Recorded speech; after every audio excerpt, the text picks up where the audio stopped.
आज चैप्टर 4 का अंतिम प्रश्न की ओर चलेंगे। इसके बाद एक और प्रश्न है जो ये सेकेंड लास्ट है, इसके बाद एक लास्ट प्रश्न है, लॉन्ग क्वेश्चन में कंप्लीट हो जाएगा। यह प्रश्न बहुत ही इंपॉर्टेंट है जो बहुत बार एग्जाम में पूछा गया है। चलिए शुरू करते हैं प्रश्न को। बौद्ध धर्म के पतन के कारण का उल्लेख कीजिए। देखिए आंसर देखिए, बौद्ध धर्म के पतन के कारण निम्नलिखित है। पहला, बौद्ध धर्म का परिवर्तित स्वरूप यानी बदलता स्वरूप। कालांतर में बौद्ध धर्म में देखिए बौद्ध धर्म में जटिलताएं आ गई। बौद्धों ने कुछ हिंदू देवी देवताओं को भी अपने धर्म में स्थान देना प्रारंभ कर दिया। ब्रजयान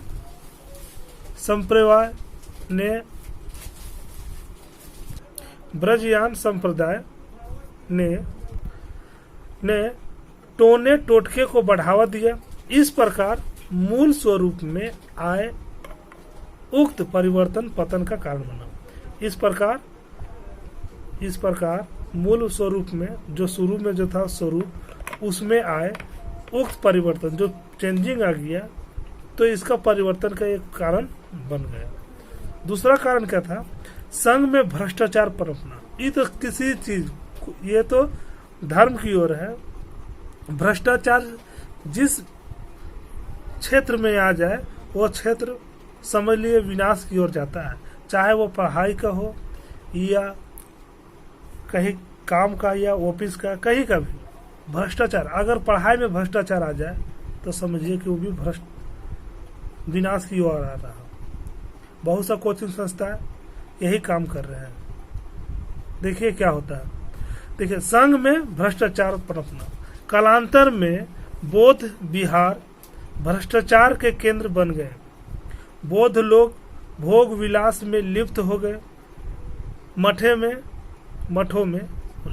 में धन संग्रहण होने लगा। मठों में बौद्ध भिक्षु एवं भिक्षुनी के प्रणय से जनसाधारण का बौद्ध भिक्षुओं से विश्वास उठ गया। जिस तरह से बौद्ध भिक्षुक लोग अभद्र व्यवहार करने लगे उस तरह से लोग उस पर धीरे धीरे विश्वास भी करना बंद कर दिया। चलिए तीसरा पॉइंट है हिंदू धर्म में सुधार। बौद्ध एवं जैन धर्म की उन्नति को देख हिंदू धर्म ने भी अनेक आंतरिक सुधार किए, यानी पूजा पाठ में बहुत से भी परिवर्तन किए। शंकराचार्य, कुमारिल भट्ट तथा रामानुज आदि कुछ ऐसे हिंदू दार्शनिक हुए जिन्होंने हिंदू धर्म के दोषों को दूर किया। अंतः के प्रयासों से यानी इन्हीं के कोशिश से एक बार फिर आम आदमी बौद्ध धर्म की जटिलता से त्रस्त हो हिंदू धर्म की ओर आकर्षित हुए। देखा कि हिंदू धर्म में भी बहुत से चेंजिंग आ गए हैं तो बौद्ध धर्म को छोड़ करके हिंदू धर्म की ओर आ गए। ठीक है। चौथा पॉइंट विभाजन। गौतम बुद्ध के बाद बौद्ध धर्म में निरंतर विभाजन होते गए, लगातार विभाजन होते गए। महासंघिक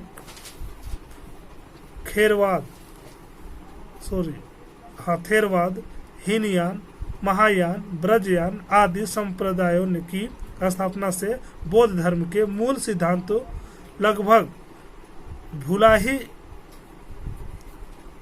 भुला ही दिए गए, यानी भूल ही चुके थे वो लोग। ठीक है। पांचवा पॉइंट है राजकीय संरक्षण का अंत। भारत में पाल वंश के अंत के साथ ही बौद्ध धर्म से राजकीय संरक्षण समाप्त हो गया। बौद्ध के अहिंसावादी सिद्धांत के कारण राजपूत राजाओं ने हिंदू धर्म की संरक्षण दिया। ठीक है। छठा पॉइंट है विदेशी आक्रमण। बौद्ध विहार में किया गया संपत्ति का संग्रह ही अंततः उसके पतन का कारण बना। ह्रून आक्रमण ने बौद्ध धर्म की पतन की और अग्रसर किया। मुसलमानों का आक्रमण भी इनके पतन का कारण बना। सीधा सा कारण यह था कि बौद्ध बौद्ध मठ में धन के गढ़ समझे जाते थे। बौद्ध मठ में जो था धन का गढ़ समझा जाता था और प्रत्येक विदेशी आक्रमणकारी मठे पर आक्रमण कर धन प्राप्त करना चाहता था। अगर गौतम बुद्ध के बात मानता कि धन संग्रह नहीं करता तो आज भारत में बौद्ध धर्म को समाप्त नहीं हो सकता था। उपयुक्त सभी कारणों द्वारा चारों ओर से प्रहार होने के कारण बौद्ध धर्म अपने अस्तित्व को बनाए नहीं रख सका।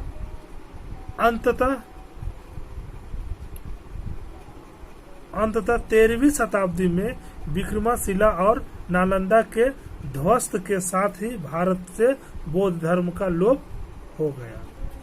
ठीक है, आज का ये अंतिम प्रश्न है। ठीक है, इस चौथा चैप्टर का ये अंतिम प्रश्न है। स्तूपों के निर्माण का उद्देश्य क्या था? इनकी संरचना पर प्रकाश डालें। स्तूप के निर्माण का मुख्य उद्देश्य यह है कि जो भी वहां धूप या माला चढ़ाएगा, वहां पर सिर नवाएगा यानी झुकाएगा, या वहां पर हृदय से शांति लगाएगा यानी शांति के लिए गुहार लगाएगा, उन सभी के लिए वह चिरकाल तक सुख और आनंद का कारण बनेगा। स्तूपों की संरचना। स्तूपों का प्रारंभिक स्वरूप अर्ध गोलाकार मिलता है। इसमें मेघी ने चबूतरे के ऊपर उल्टे कटोरे की आकृति का थूहा बनाया जाता है, जिसे अंड कहते हैं। इस अंड की ऊपरी चोटी सिरे पर चपटी होती थी, जिसके ऊपर धातु पात्र रखा जाता था। इसे हार्मिका कहते थे। यह स्तूप का महत्वपूर्ण भाग माना जाता था।